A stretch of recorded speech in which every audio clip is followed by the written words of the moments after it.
हम लोग पढ़ रहे हैं लोकोक्ति यानी बीपीएससी निबंध और खंड ग। खंड ग का मतलब है 100 अंक और खंड ख और ख कितना है 200 अंक। क और ख है 200 अंक, वेल नोन। यानी कुल आपका 300 अंक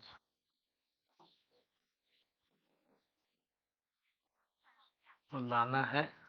180 से लेकर के 220 आगे जो भी, यानी 60% अंक लाना है। तो अभी हम लोग पढ़ रहे हैं लोकोक्तियों को और थोड़ा सा समझ ले। लोकोक्ति का मतलब क्या है? लोक जीवन में प्रचलित उक्ति। उक्ति का मतलब कथन नहीं, तो स्टेटमेंट। लोकोक्ति का मतलब क्या हुआ? लोक जीवन में प्रचलित जो स्टेटमेंट, जो कथन है, जो उक्ति। ये जो प्रचलित उक्ति है, कथन है, ये पूर्ण वाक्य होता है, कंप्लीट सेंटेंस होता है। तो इसका मतलब है कि इसमें दो शब्द है, एक तो लोक जीवन और दूसरा प्रचलित उक्ति। ये दो शब्द है। लोक जीवन का क्या मतलब है? ग्रामीण जीवन है, ग्रामीण जीवन। इसका मतलब जहाँ श्रम है, संघर्ष है, प्रकृति है, आधारभूत स्थितियां हैं, परिस्थिति है।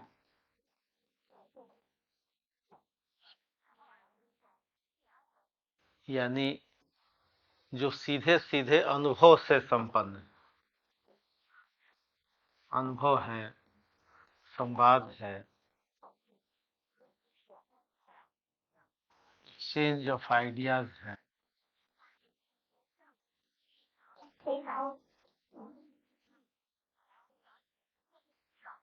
ये शहरी जीवन में कम होता है। शहर में क्या होता है? दो तरह का जीवन माना जाता है, एक तो अभिजात्य जीवन माना जाता है या महानगर का जीवन माना जाता है। अभिजात्य जीवन में क्या होता है कि आपस में संबंध कम होते हैं। इसकी विशेषता क्या है? इसकी विशेषता है कि आपस में संबंध कम होते हैं, बातचीत कम होती, संवाद कम, क्योंकि इनकी समस्याएं हल हुई रहती है। आर्थिक समस्या क्या रहती है? हाँ, हल हुई रहती है। प्रकृति से कम जुड़ाव होता है।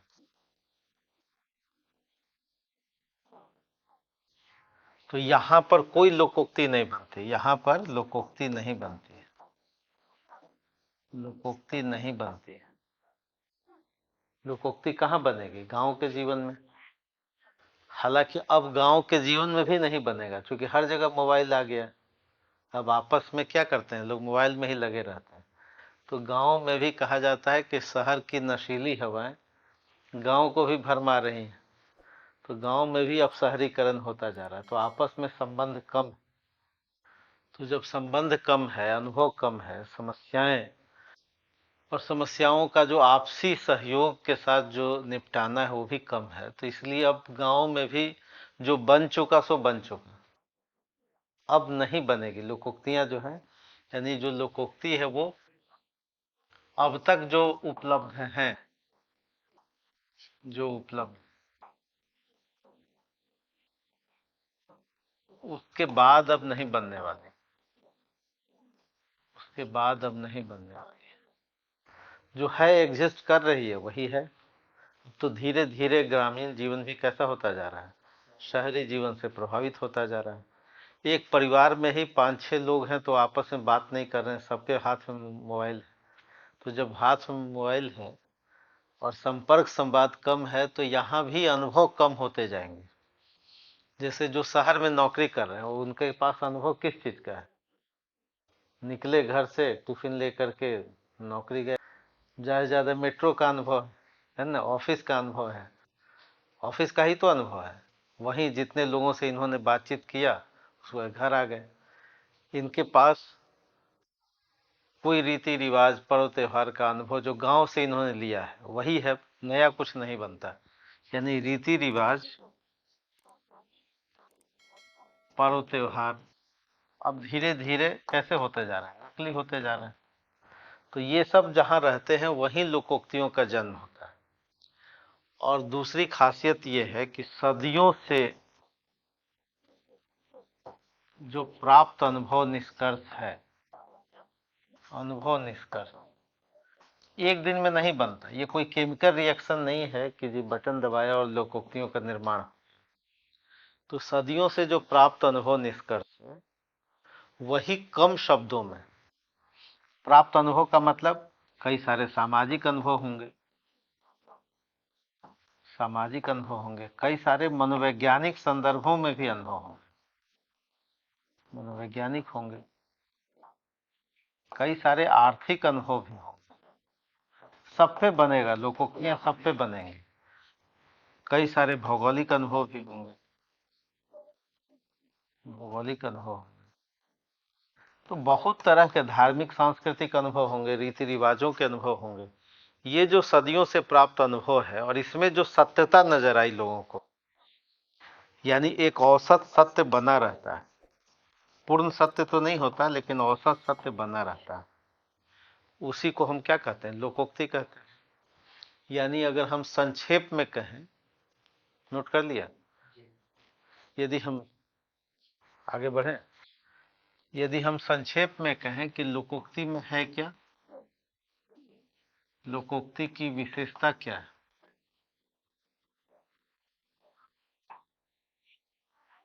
यानी लोकोक्ति क्या है, क्यों है, कहाँ है, कब है, कैसे, किस भाषा में, और अभिव्यक्ति कैसी, ये सब कुछ सवाल समझने पड़ेंगे। अभिव्यक्ति कैसी और इसका प्रभाव कैसा, इफेक्ट कैसा है, इन सब चीजों को समझ लेते हैं कि लोकोक्ति क्या है, क्यों है, कहाँ है, कब है, कैसे है, किस लैंग्वेज में है, और इसकी अभिव्यक्ति कैसी है। तो सबसे पहले समझिए कि किस भाषा में होगा। तो ये भाषा हमेशा कैसा होगा? लोक भाषा। लोकोक्ति जो है अभिजात्य भाषा में संभव नहीं। लोकोक्ति हमेशा किस भाषा में है? लोक भाषा में, यानी ग्रामीण भाषा में, यानी बोली में है।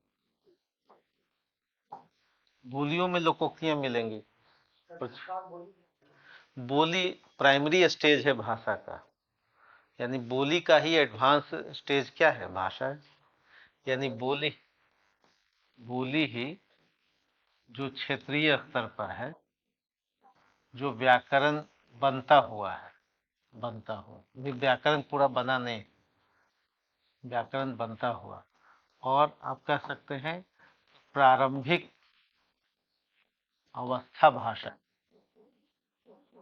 भाषा जैसे बचपन प्रारंभिक अवस्था है युवा अवस्था की, तो वैसे ही ये भाषा का बचपना है ना। तो प्रारंभिक अवस्था है भाषा की जो क्षेत्रीय विशेषताओं के साथ है और व्याकरण निर्मित हो रहा है, इसको बोली कहते हैं। और यही बोली धीरे धीरे ग्रामर के साथ और थोड़ा साहित्यिक विकास होगा तो क्या बन जाएगी? भाषा बन जाएगी।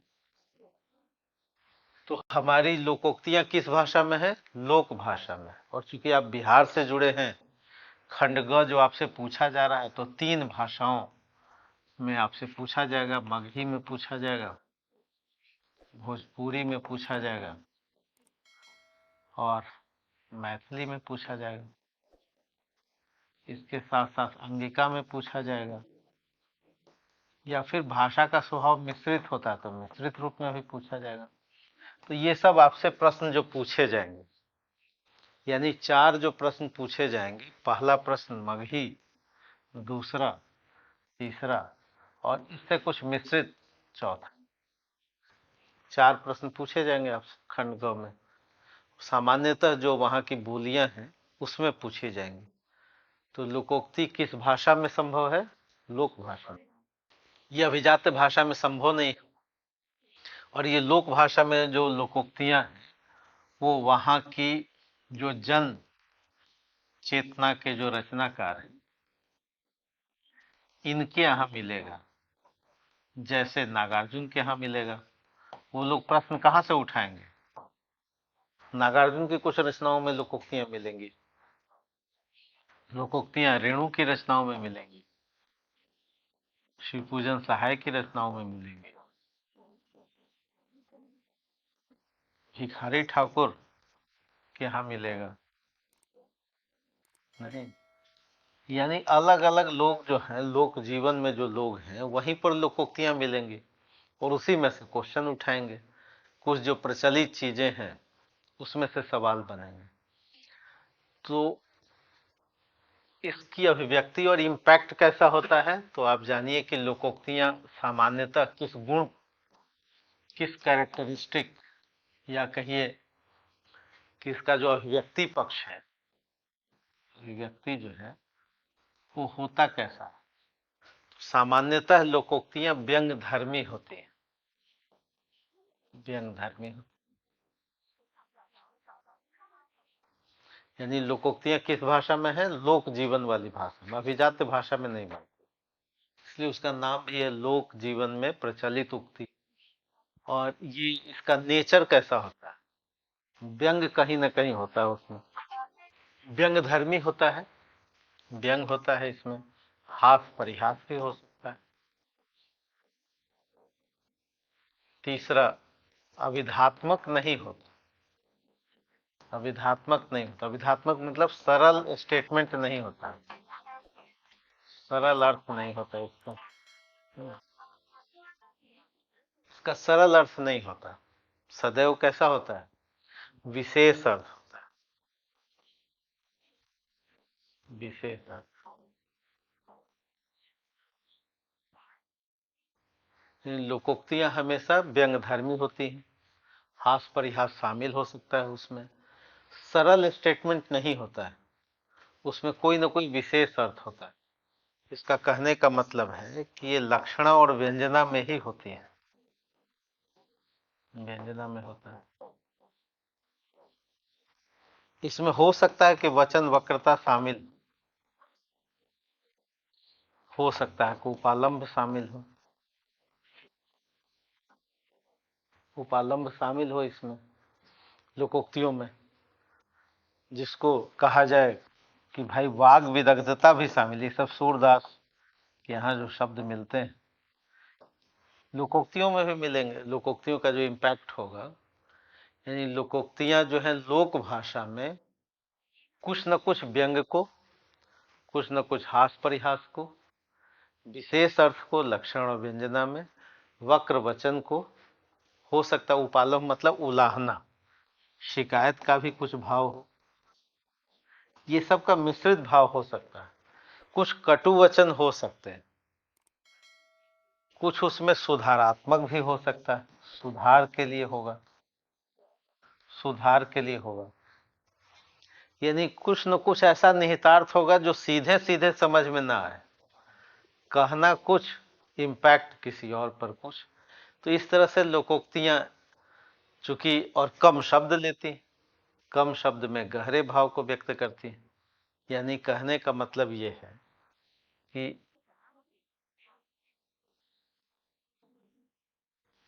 सत्य को, यथार्थ को व्यक्त करती। ये सत्य कैसा होता है? औसत सत्य को व्यक्त करती है। पूर्ण सत्य नहीं भी हो सकता। पूर्ण सत्य, कई बार इस पर क्वेश्चन मार्क आप लगा। यानी लोकोक्तियां जो है वो एवरेज ट्रुथ को व्यक्त करती है, औसत सत्य को।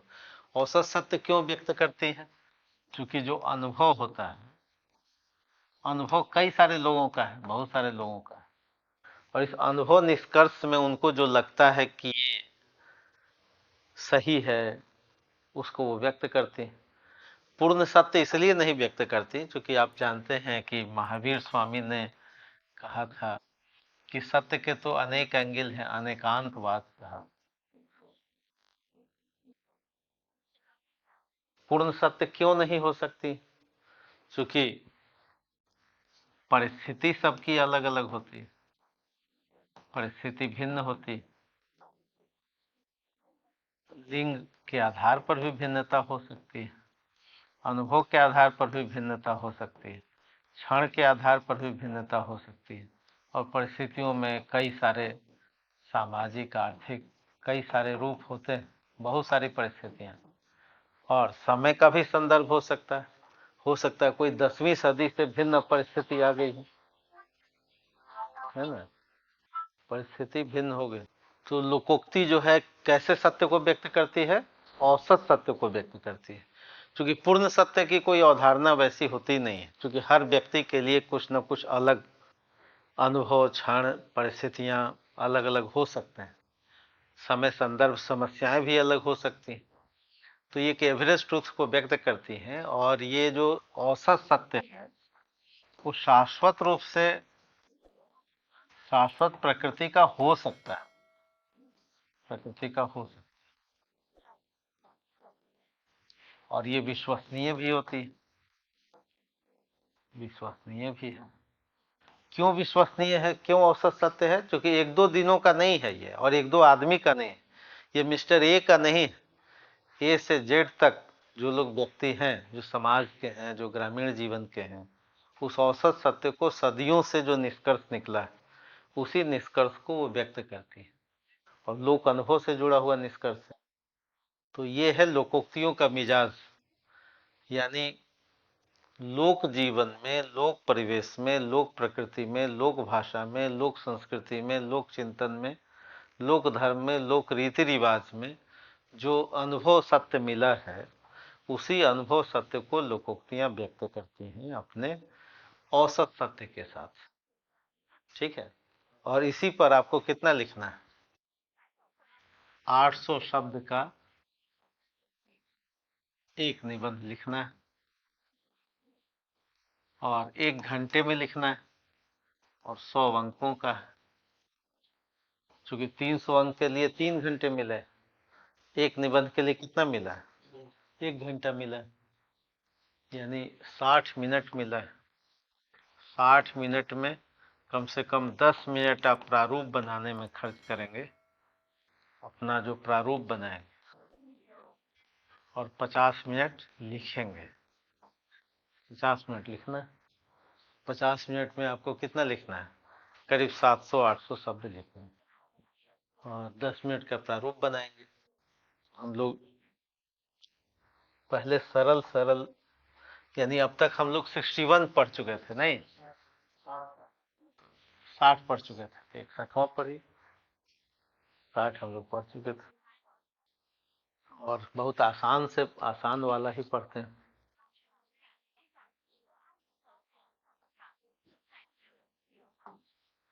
सुना होगा, मार भात चोखा कभी न होगा धोखा। सुना है? मतलब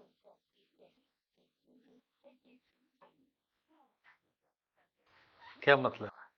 ये तो बहुत सरल है, कोई जान रहा है तो बताइए इसका क्या मतलब? क्या? मग ही होना चाहिए, हाँ, या मिश्रित रूप होना चाहिए।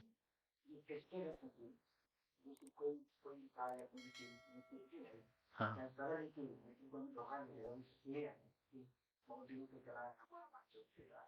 अच्छा, मार भात चोखा खाने में।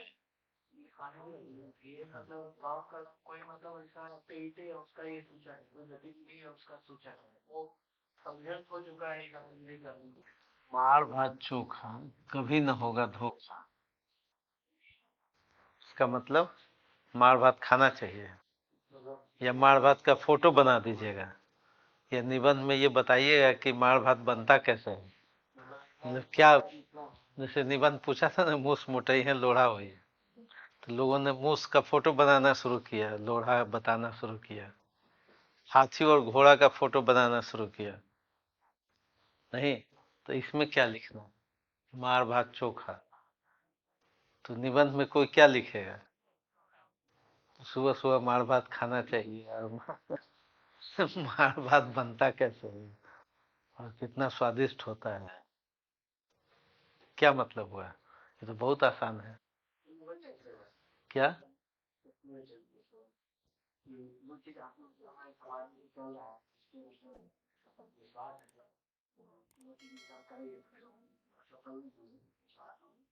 हाँ, आप बताइए। मतलब मिनिमम इतना खाएगा तो धोखा नहीं होगा। हाँ, कोई काम। अच्छा, और और क्या मतलब हुआ।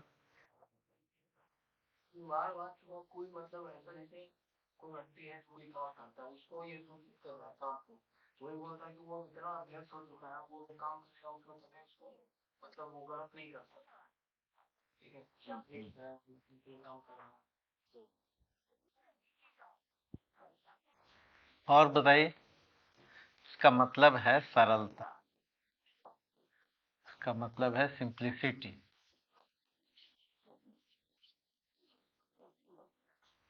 सदैव सुखकारी हो, धोखा मतलब सुखकारी है,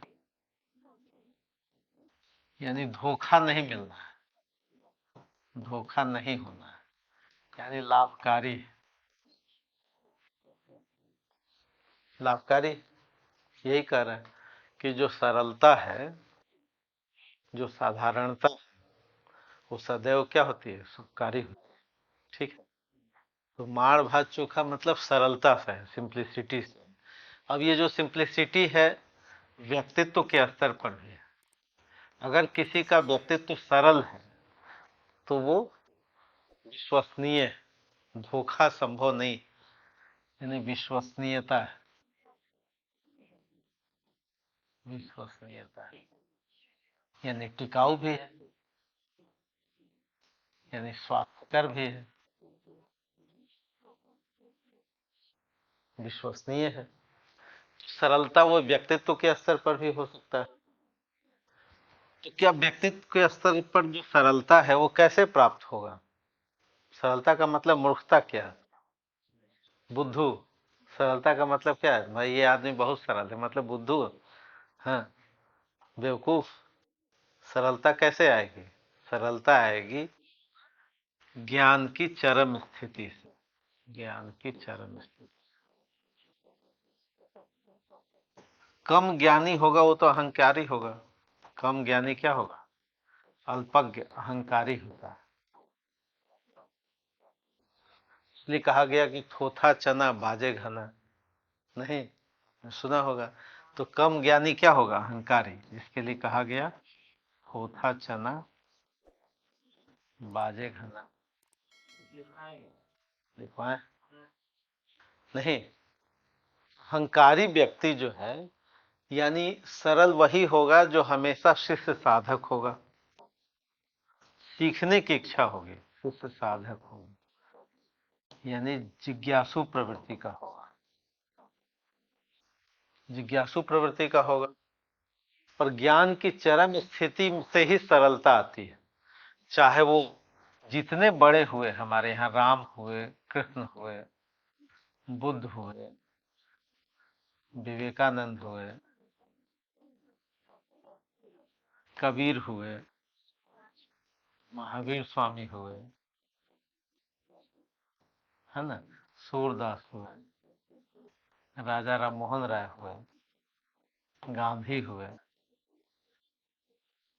सरलता जो है वो ही नहीं जाती, ये सरलता चरित्र में, चिंतन में, व्यक्तित्व में, है ना। एक तो मतलब इसका इस चिंतन से है, सोच से है। तो माड़ भात चोखा मतलब यहाँ क्या हुआ, सिंप्लिसिटी से। एक तो मतलब व्यक्तित्व का स्तर। अब ये जो सरलता है अगर सब जगह हो, इसका एक सेंस उभरता है स्वास्थ्य के सेंस में भी, खान पान के सेंस में भी, यहाँ भी सरलता हो। इसके कई मतलब, सरलता हर क्षेत्र में, चाहे वो चरित्र और व्यक्तित्व के क्षेत्र में, खान पान के क्षेत्र में। एक जो बड़ा डॉक्टर होता है, जो बहुत जानकार होगा, वो सरल हो जाएगा। जानकार जो डॉक्टर है, चिकित्सक, कम जानने वाला कहेगा कि मैंने लिख दिया दवा ना, तुम ही बड़े डॉक्टर बने हो, जो लिखा है वो खाओ।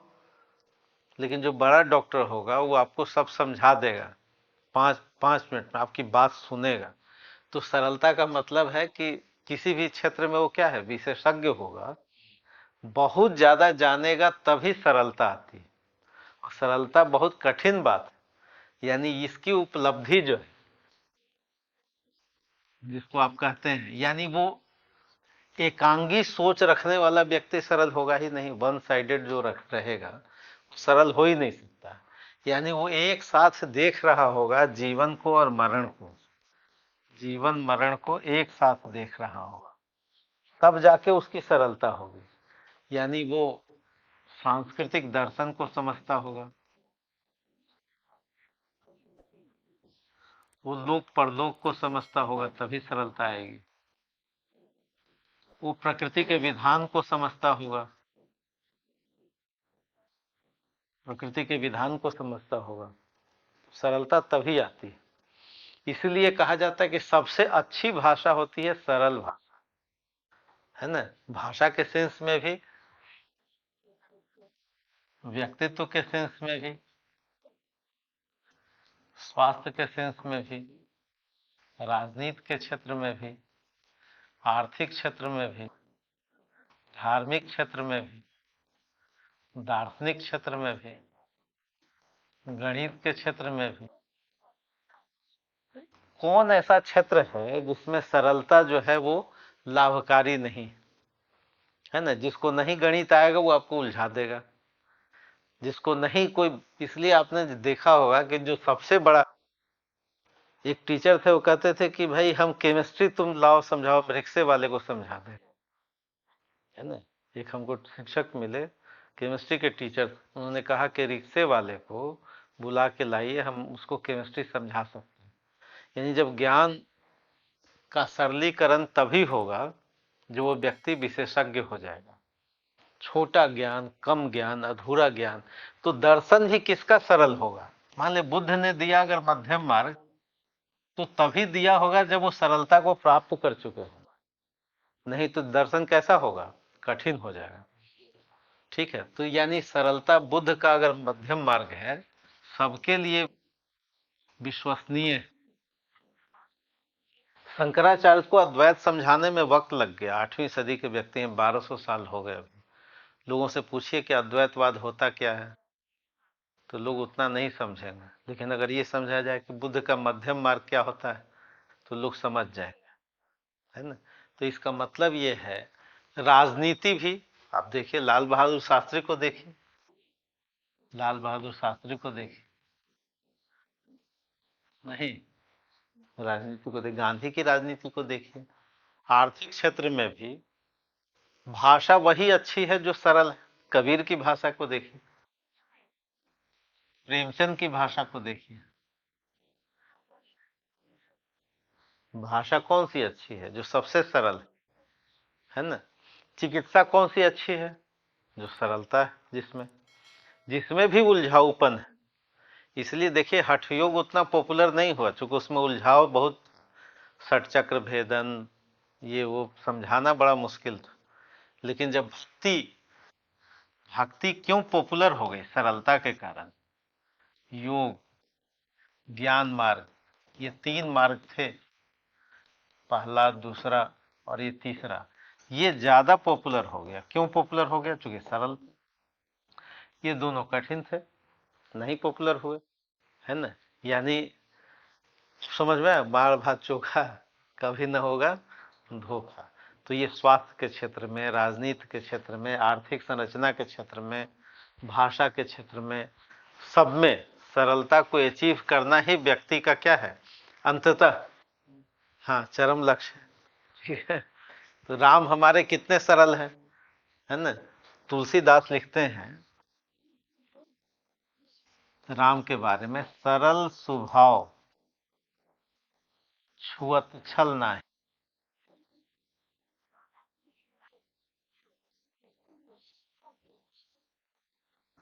तुलसीदास लिख रहे हैं किसके बारे में? तो ऐसा क्यों लिखा होगा कि भाई हमारे राम जो है सरल स्वभाव के? छल प्रपंच तो एक सेकंड के लिए भी नहीं, है ना। तो ये सरलता कैसे आई होगी राम में? थे तो राजा राजपुत्र थे, है ना, अवतारी ईश्वर थे, सर्वशक्तिमान थे। लेकिन आपने जितने हमारे देवताओं के जो फोटोग्राफ बनते हैं उसमें कितना सुकून भरा रहता है ना। अभी राम जी का चेहरा थोड़ा आंख वगैरह क्रोध वाला दिखाया जा रहा है ना, जय श्री राम के चक्कर में, है ना। तीर धनुष लिए हुए, जैसे लगता है हमेशा आतंक और क्रोध में राम है। नहीं, किसी को रौंद देंगे, किसी को बर्बाद कर देंगे। लेकिन पहले जो राम का जो फोटोग्राफ सरलता की पराकाष्ठा है। बुद्ध का देखिए चेहरा, देखिए सरलता की पराकाष्ठा है ना। तो ये कहा गया कि चाहे वो स्वास्थ्य के क्षेत्र में मार भात हो सांकेतिक रूप से, लेकिन वास्तविक रूप से, क्योंकि ये लोकोक्ति सरलार्थ नहीं होता, सरल अर्थ नहीं होता। सरल अर्थ क्या है कि मार भात चोखा और स्वास्थ्य के लिए वो धोखा नहीं है। लेकिन इसका विशेष अर्थ है कि सरलता हमेशा क्या होता है, हाँ, विश्वसनीय होती है, टिकाऊ होती है, और उससे धोखा संभव। समझ में आ गया? अब आपको हर क्षेत्र में उदाहरण देने हैं, विदेश नीति में, कूटनीति में, राजनीति में, अर्थनीति में। आर्थिक रूप से कहा जाए कि गरीबी कैसे दूर होगी, किसी किसान से पूछ लीजिए, है ना। जब कबीर कह रहे थे कि भाई मैं कहता हूं आंखन देखी, तो बहुत सरल बात कह रहे थे कि मैं क्या कहता हूं, आंखों देखी बात करता हूं। तो जो आंखों देखी है वही तो सरल होगा। आर्थिक रूप से अगर गांधी जी ट्रस्टीशिप की बात कर रहे थे, या कहते हैं साईं इतना दीजिए, गरीबी कैसे दूर होगी भाई? आदमी कैसे, इतने सारे आदमी 140 करोड़, कैसे संसाधन बनेंगे? कोई ऐसा फॉर्मूला नहीं है जो सरल नहीं। उलझाते कौन है? जो समाधान नहीं चाहते। इसलिए कबीर ने कहा था कि मैं कहता हूं आखन देखी, तू कहता कागज की लेखी। मैं कहता सुलझावन हारी, मैं तो सॉल्यूशन की बात करता हूं, तू राखे उलझाई रे। जो उलझाते हैं वो निश्चित रूप से सरल नहीं है। नहीं तो हर प्रश्न का उत्तर क्या होता है, सरल ही होता है। कोई ऐसा प्रश्न नहीं बना है जिसका उत्तर सरल ना हो और जिसका समाधान सरल ना हो। बहुत सीधा साधा समाधान। अगर महाभारत का युद्ध रोका जाता तो बहुत सरल समाधान था जो कृष्ण लेके गए थे। भाई उसको दे दो, वैसे तो आधे का हकदार है वो, लेकिन उसको कितना दे दो, 5 ग्राम दे दो। तो चूंकि सुलझाना नहीं था, कहीं भी सॉल्यूशन कोई टेढ़ा नहीं होता, सरल ही मार्ग होता है। धर्म का रास्ता कितना सरल है, लोग उलझा देते हैं। नहीं, धर्म का रास्ता कि भाई सभी धर्म एक जैसे हैं, सबको ईश्वर नहीं, ईश्वर एक है। अगर ये कहना है, चाहे वो मुस्लिम धर्म का हो, चाहे वो हिंदू धर्म का हो, कबीर भी यही बात कहते हैं। कहाँ उलझन तो कहीं है ही नहीं। तो सरलता, चाहे वो प्रकृति कितनी सरल है, नहीं, तो सरलता ये अंतिम सोपान है, सीखने की प्रक्रिया का जो अंतिम हिस्सा है। इसलिए जितने बड़े डॉक्टर हुए, जितने, एपीजे अब्दुल कलाम को देखिए, है ना। तो सरलता का मतलब बुद्धू होना नहीं, सरलता का मतलब उस ज्ञान को, उस दर्शन को, इतिहास को, उस अर्थनीति को, समाज नीति को, उस राजनीति को समझना। और जो समझेगा अंततः वो सरल सूत्र की तरफ जाएगा ही। और जो सरलता है, जो सरल सूत्र है, जो सरल व्यक्तित्व है, जो सरल खान पान है, जो सरल प्रकृति का हिस्सा है, जो धर्म के चिंतन का हिस्सा है, वो सदैव क्या होती है, विश्वसनीय होती है, सुखकारी होती है। तो समझ गए निबंध, मार भात चोखा कभी न होगा धोखा। लिखिए, लिखिए, संत तुलसीदास, संत तुलसीदास, संत तुलसीदास मर्यादा पुरुषोत्तम राम, मर्यादा पुरुषोत्तम राम तथा भगवान विष्णु के अवतार राम के लिए कहते हैं, के लिए कहते हैं, के लिए कहते हैं डैश देकर के लिखे, सरल स्वभाव छुअत छल नाहि। सरल स्वभाव, राम का स्वभाव कैसा है? सरल। सरल स्वभाव छुअत छल नाहि, पैरा चेंज करके लिखिए। जहां अहंकार है वहां सरलता संभव नहीं। जहां अहंकार है वहां सरलता संभव नहीं। अल्प जानकारी से ही अहंकार पैदा होता है। अल्प जानकारी, कम जानकारी होगी तो अहंकार पैदा होगा। अल्प जानकारी से ही अहंकार पैदा होता है। अल्प जानकारी से ही अहंकार पैदा होता है। पैराग्राफ चेंज करके लिखिए। संबंधित लोकोक्ति, संबंधित लोकोक्ति अपनी व्यंजना में, अपनी अर्थ व्यंजना में, अपनी भाव व्यंजना में, संबंधित लोकोक्ति अपनी भाव व्यंजना में यह संकेत देती है, यह संकेत देती है कि सरलता सदैव सुखकारी और विश्वसनीय होती है। सरलता सदैव सुखकारी, हितकारी और विश्वसनीय होती है। सरलता सदैव सुखकारी, हितकारी और विश्वसनीय होती है। अर्थात सरलता से धोखे और विश्वासघात की आशा नहीं की जा सकती। धोखे और विश्वासघात की आशा नहीं की जा सकती। धोखे और विश्वासघात की आशा नहीं की जा सकती। पैरा चेंज करके लिखिए। लोकोक्तियां अपने सरल अर्थ से अधिक विशेष अर्थ को व्यक्त करती हैं।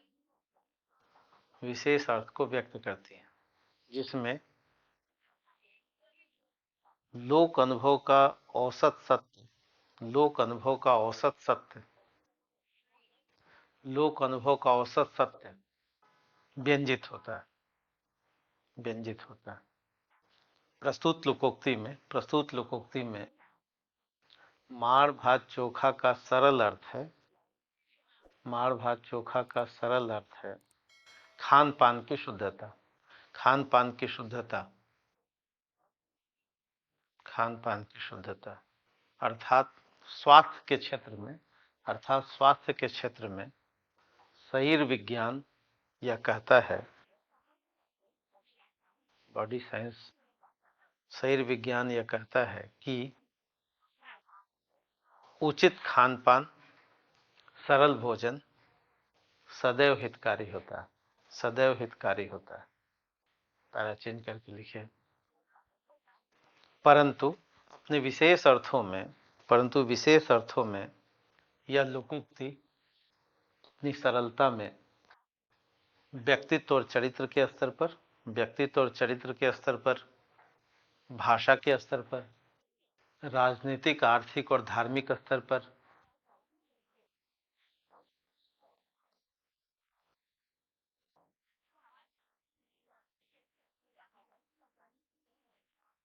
दार्शनिक स्तर पर, कानून के स्तर पर, कानून कैसा होना चाहिए, सरल कि उलझाने वाला, कानून के स्तर पर, वैज्ञानिक प्रयोग के स्तर पर, अर्थात लोक से लेकर परलोक तक, अर्थात लोक से लेकर परलोक तक, लोक से लेकर परलोक तक जो ज्ञान और विज्ञान का क्षितिज है, जो ज्ञान विज्ञान और अनुभव का क्षितिज है, जो ज्ञान विज्ञान और अनुभव का क्षितिज है, उसमें सरलता को प्राप्त करना, पूर्णता को प्राप्त करना है।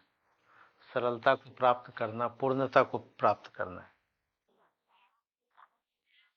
पूर्णता को प्राप्त करना है। पैराचीन करके लिखिए। जो अति सरल और पूर्ण है, या से लिखें, जो अति सरल है वही पूर्णता की तरफ ले जाता है। जो अति सरल है वही पूर्णता की तरफ ले जाता है, तथा जो पूर्ण है वही सरल हो सकता है, तथा जो पूर्ण है वही सरल हो सकता है, तथा जो पूर्ण है वही सरल हो सकता है। क्योंकि कहा भी जाता है, थोथा चना बाजे घना। कम जानकार तो बोलेगा ही ज्यादा। नहीं, जो पहली बार आता है दिल्ली, वो क्या कहता है कि हम 1 साल में तोड़ फोड़ मचा देंगे, नहीं रिकॉर्ड ब्रेक कर देंगे सिविल सेवा का, चाहता है कि नहीं? जो नया खिलाड़ी है, जो नया गुरु है, उसमें अहंकार ज्यादा होता है। नया डॉक्टर है, नया कानून का ज्ञाता है, इसलिए हमने कहा कि कानून भी मेरा क्या होना चाहिए, सरल होना चाहिए। भाई लोग समझ जाए कानून, जो उलझा दे, जो शिक्षा उलझा दे, जो भाषा उलझा दे, जो परिस्थितियां उलझा दे, है ना, जो चिकित्सा उलझा दे, जहां उलझन है वहां कहीं ना कहीं शोषण है, और जहां सरलता है वहां क्या है, विश्वसनीयता है। वहां पर इसलिए कहा गया मार भात चोखा कभी न होगा धोखा, धोखा संभव नहीं है। पैराचेंज करके लिखिए, भाषा के स्तर पर, भाषा के स्तर पर अनगिनत उदाहरण है, अनगिनत उदाहरण है, अनगिनत उदाहरण है जहां सरल भाषा, सरल भाषा करोड़ों का कंठहार बनती है, करोड़ों का कंठहार बनती है, करोड़ों का कंठहार बनती है। वहीं अभिजात्य और अलंकृत भाषा, वहीं अभिजात्य और अलंकृत भाषा दरबारों में सिमट जाती, दरबारों में सिमट जाती। राम पर ही लिखने वाले, राम पर ही लिखने वाले संस्कृत के कवि वाल्मीकि, संस्कृत के कवि वाल्मीकि तथा दरबारी कवि केशवदास की तुलना में लोक अवधि में लिखने वाले तुलसीदास अधिक लोकप्रिय होते हैं, की तुलना में लोक अवधि में लिखने वाले तुलसीदास अधिक लोकप्रिय होते हैं, लिखने वाले तुलसीदास अधिक लोकप्रिय होते हैं। यह लोक भाषा ही थी, यह लोक भाषा की सरलता ही थी, यह लोक भाषा की सरलता ही थी जिसने तुलसीदास और रामचरितमानस को घर घर तक पहुंचा दिया, एवं रामचरितमानस को जन जन तक पहुंचा दिया। नहीं, स्वयं तुलसी कहते हैं, स्वयं तुलसी कहते हैं, का भाषा का संस्कृत, प्रेम चाहिए सांस,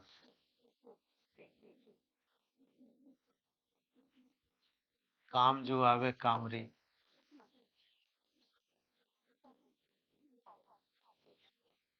काले करिए कुमाच।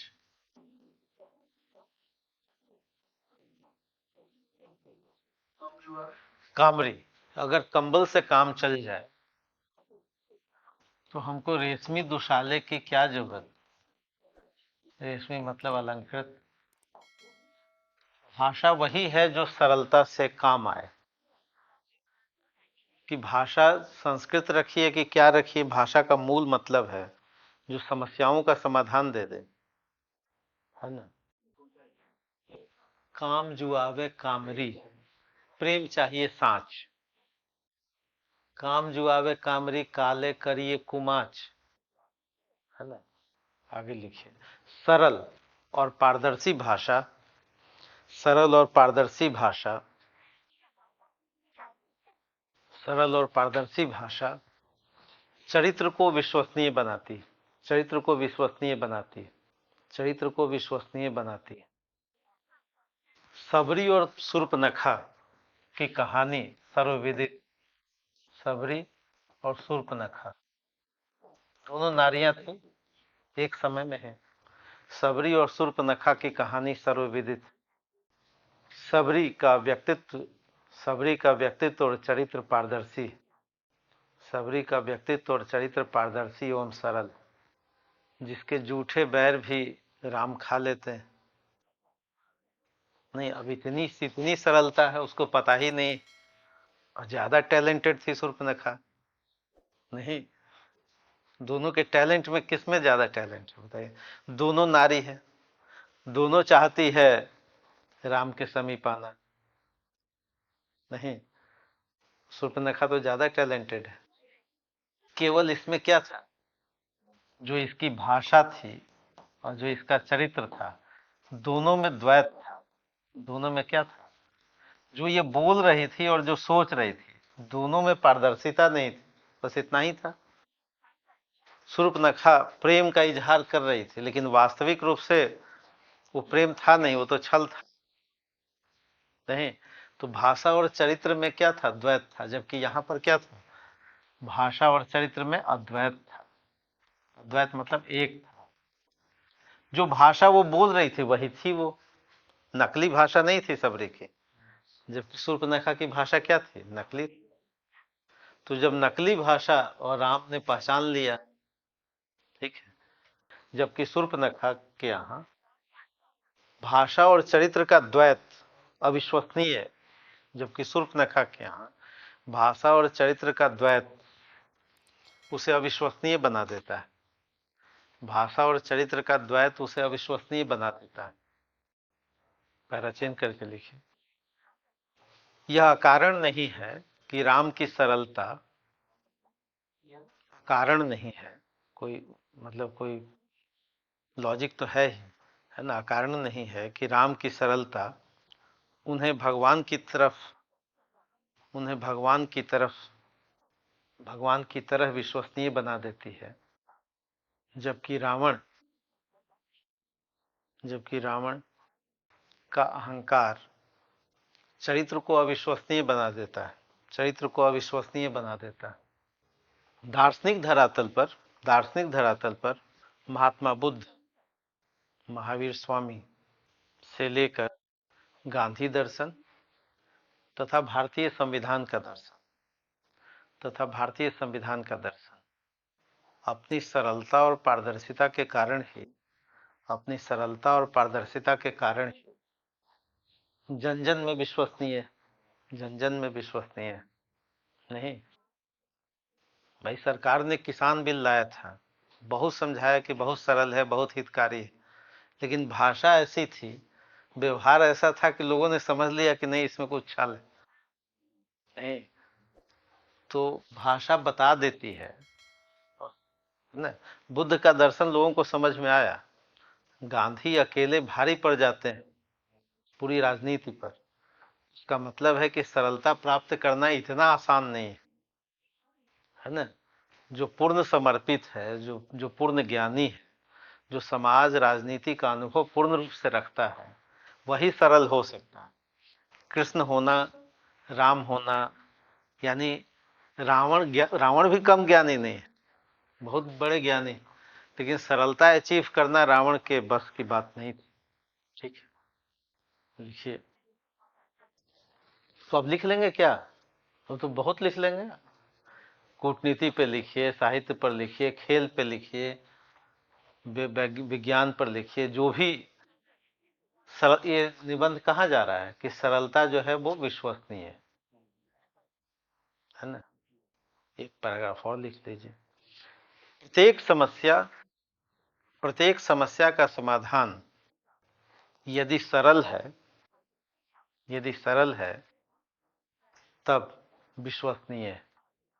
अर्थात कोई ऐसी जटिल समस्या नहीं है, अर्थात कोई भी ऐसी जटिल समस्या नहीं है जिसका सरल समाधान ना हो। कोई भी ऐसी जटिल समस्या नहीं है जिसका सरल समाधान ना हो, जिसका सरल समाधान न हो। नहीं, कोई ऐसी समस्या बताइए कि भाई इसका समाधान बहुत कठिन है। इतने केस है लंबित, समाधान सरल है कि नहीं? सबको पता है समाधान। बेरोजगारी कैसे मिटेगी? समस्या का समाधान है कि नहीं? बिल्कुल सरल है। किसानों की आय दोगुनी कैसी होगी? कैसे होगी? किसको नहीं पता है कैसे होगी? कोई ऐसी समस्या बताइए जिसका सॉल्यूशन बहुत जी पसीने पसीने हो रहे हैं कि समाधान कैसा है, बहुत कठिन है। कोई है? आप किसी किसान से पूछ लीजिए, किसी भी अनुभवी व्यक्ति से पूछ लीजिए, उस समस्या का समाधान। पति पत्नी में टकराव, समस्या का समाधान सरल है कि नहीं?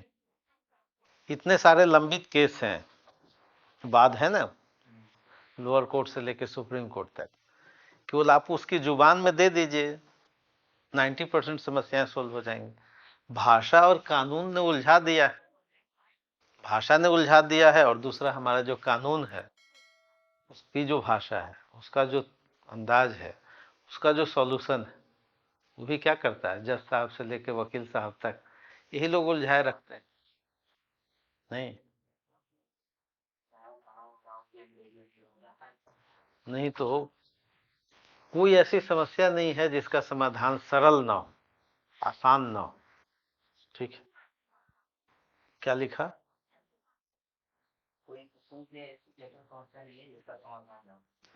इसलिए कबीर कहते हैं, डैश दे करके लिखिए, मैं कहता हूं आखन देखी, तू कहता कागज की लेखी। मैं कहता हूं आखन देखी, तू कहता कागज की लेखी।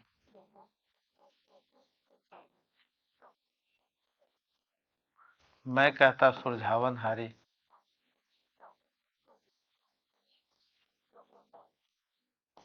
तू राख्यो उलझाई रे।